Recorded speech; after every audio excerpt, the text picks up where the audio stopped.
कोविड-19 दौरान ਅਸੀਂ ਆਪੋ ਆਪਣੇ ਘਰਾਂ ਤੱਕ ਸੀਮਿਤ ਜ਼ਿੰਦਗੀ ਜੀ ਰਹੇ ਹਾਂ। ਹਰ ਕੁਝ ਦੇਰ ਬਾਅਦ ਕਦੀ ਸਾਡਾ ਧਿਆਨ ਵਾਇਰਸ ਦੇ ਵੱਧਦੇ ਕੇਸਾਂ ਵੱਲ ਜਾਂਦਾ ਹੈ ਜਾਂ ਇਨੇ ਦਿਨੀ ਲੋਕਾਂ ਨੂੰ ਪੇਸ਼ ਆਉਣ ਵਾਲੀਆਂ ਮੁਸ਼ਕਿਲਾਂ ਵੱਲ। ਘਰਾਂ ਤੱਕ ਸੀਮਿਤ ਲੋਕ ਕਦੇ ਟੀਵੀ ਦੇਖ ਕੇ ਸਮਾਂ ਬਿਤਾ ਰਹੇ ਹਨ ਅਤੇ ਜਾਂ ਫਿਰ ਕੁਝ ਨਵਾਂ ਆਜ਼ਮਾ ਕੇ। ਕੁਝ ਅਜਿਹੇ ਵੀ ਹਨ ਜਿਨ੍ਹਾਂ ਦੀ ਰੁਚੀ ਕਿਤਾਬਾਂ ਵਿੱਚ ਜ਼ਿਆਦਾ ਹੈ ਅਤੇ ਕੋਵਿਡ-19 ਦੌਰਾਨ ਉਹਨਾਂ ਨੇ ਕਿਤਾਬਾਂ ਆਨਲਾਈਨ ਪੜ੍ਹਨੀਆਂ ਸ਼ੁਰੂ ਕਰ ਦਿੱਤੀਆਂ ਨੇ। यूनेस्को ने भी इस बारे हाल ही में एक रिसर्च जारी की है कि इस अनुसार दुनिया भर विच 1.5 बिलियन विद्यार्थी जिहड़े किताबां पढ़ते सन हुण अजिहा नहीं कर सकते।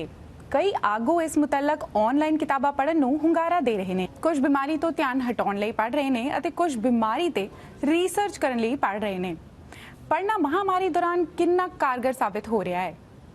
ऐसी बीमारियां हमें पूरी हिस्ट्री में आ चुकी हैं काफी बारी, ये पहली बार नहीं है कि, लेकिन इस बारी ऐसे क्यों लगता है कि ये ज्यादा भयानक है।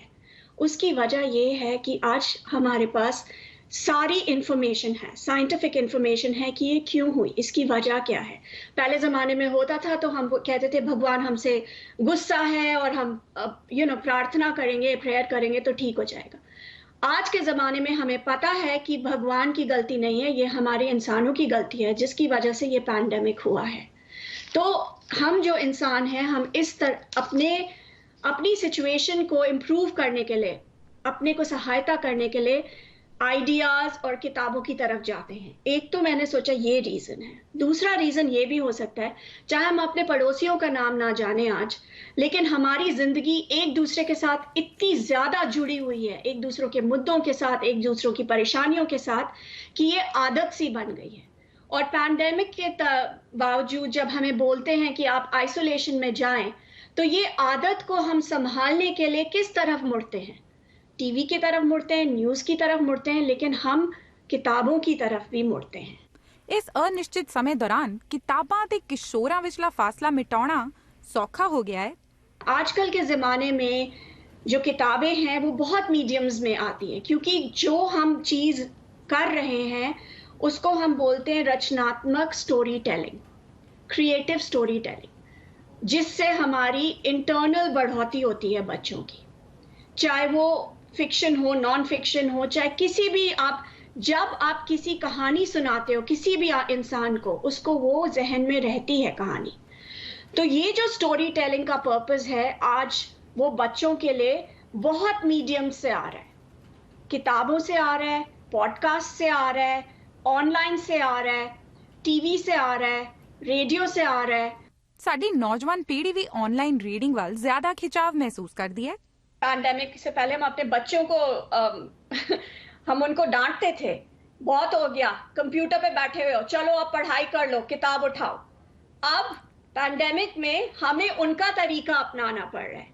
और एक चीज और, हमारी जो कम्युनिटी है वो फेस टू फेस है, क्योंकि हम पुरानी जनरेशन के, हमारे जो बच्चे हैं ये मत भूलिए उनकी कम्युनिटी वर्चुअल है। तो ये सारा पेंडेमिक हमें उनकी कम्युनिटी, उनके आइडियाज की तरफ, चाहे हमें अच्छा लगे या ना लगे, ले जा रहा है। ਤੁਹਾਨੂੰ ਲੱਗਦਾ ਹੈ ਕਿ ਕਿਤਾਬਾਂ ਦਾ ਭਵਿੱਖ ਕਾਗਜ਼ਾਂ ਤੋਂ ਬਦਲ ਕੇ ਆਨਲਾਈਨ ਅਤੇ ਪੀਡੀਐਫ ਵੱਲ ਜ਼ਿਆਦਾ ਵੱਧ ਰਿਹਾ ਹੈ? कनाडा परफॉर्म्स करके एक प्रोग्राम है हमारे यहाँ। ये प्रोग्राम था सिर्फ परफॉर्मेंस परफॉर्मिंग आर्ट्स के लिए, लेकिन हमारी मार्गरेट एटवुड और वो जो हमारी एड्रियन क्लार्कसन जो हमारी पिछली गवर्नर जनरल थी, उन्होंने पार्टनरशिप करके फेसबुक के साथ बोला कि इतने लोग जो लिखते हैं जिनकी लॉन्चेस हो रहे हैं स्प्रिंग में, जिनके अब नहीं हो रहे क्योंकि वो पैंडेमिक हो रहा है, आप उनके लॉन्चेस ऑनलाइन करिए। मैं कहना ये चाहती हूँ कि जो ऑनलाइन है हमें अपना नज़रिया ऑनलाइन की तरफ थोड़ा सा बढ़ाना पड़ेगा कि it is not such a bad thing. बुकनेट कैनेडा अनुसार ਹੁਣ ਪੜ੍ਹਨ ਦੇ ਸ਼ੌਕੀਨ ਵਿਅਕਤੀ ਪੋਡਕਾਸਟ ਸੁਣ ਰਹੇ ਹਨ, ਕਿਤਾਬਾਂ ਦੇ ਆਡੀਓ ਵੀ ਸੁਣ ਰਹੇ ਨੇ ਅਤੇ ਆਨਲਾਈਨ ਬੁੱਕ ਕਲੱਬਸ ਨਾਲ ਵੀ ਜੁੜ ਰਹੇ ਨੇ। ਭਾਵੇਂ ਸਾਰੇ ਪਾਸੇ ਲਾਇਬ੍ਰੇਰੀਜ਼ ਬੰਦ ਹਨ, ਪਰ ਫਿਰ ਵੀ ਜਿਨ੍ਹਾਂ ਕੋਲ ਲਾਇਬ੍ਰੇਰੀ ਕਾਰਡਸ ਨੇ ਉਹਨਾਂ ਨੂੰ ਲਾਇਬ੍ਰੇਰੀਜ਼ ਆਨਲਾਈਨ ਕਿਤਾਬਾਂ ਮੁਹੱਈਆ ਕਰਵਾ ਰਹੇ ਨੇ। ਕੁਝ ਕਿਤਾਬਾਂ ਦੀ ਆਡੀਓ ਰਿਕਾਰਡਿੰਗਸ ਵੀ ਅਵੇਲੇਬਲ ਨੇ ਤਾਂ ਕਿ ਕਿਤਾਬਾਂ ਸਿਰਫ ਪੜ੍ਹੀਆਂ ਹੀ ਨਹੀਂ ਸੁਣੀਆਂ ਵੀ ਜਾ ਸਕਣ। ਇਸ ਦੇ ਨਾਲ ਹੀ ਕੁਝ ਅਜਿਹੀਆਂ ਵੈਬਸਾਈਟ ਵੀ ਹਨ ਜਿਹੜੀਆਂ ਫਿਲਹਾਲ ਮੁਫਤ ਕਿਤਾਬਾਂ ਉਪਲਬਧ ਕਰਵਾ ਰਹੀਆਂ ਨੇ ਅਤੇ ਕੁਝ ਵੈਬਸਾਈਟਸ ਪਹਿਲੇ 30 ਦਿਨਾਂ ਲਈ ਮੁਫਤ ਕਿਤਾਬਾਂ ਮੁਹੱਈਆ ਕਰਵਾ ਰਹੀਆਂ ਨੇ ਅਤੇ ਉਸ ਤੋਂ ਬਾਅਦ ਹਰ ਕਿਤਾਬ ਕੁਝ ਰਾਸ਼ੀ ਦਾ ਭੁਗਤਾਨ ਕਰਕੇ ਪੜ੍ਹੀ ਜਾ ਸਕਦੀ ਹੈ। ਅਜਿਹੀਆਂ ਵੈਬਸਾਈਟਸ ਵਿੱਚ ਸ਼ਾਮਿਲ ਹਨ ਸਕ੍ਰਾਈਬਡ, ਵੋਲਿਊਮਜ਼ ਐਪ ਅਤੇ ਇੰਡੀ ਬਾਉਂਡ।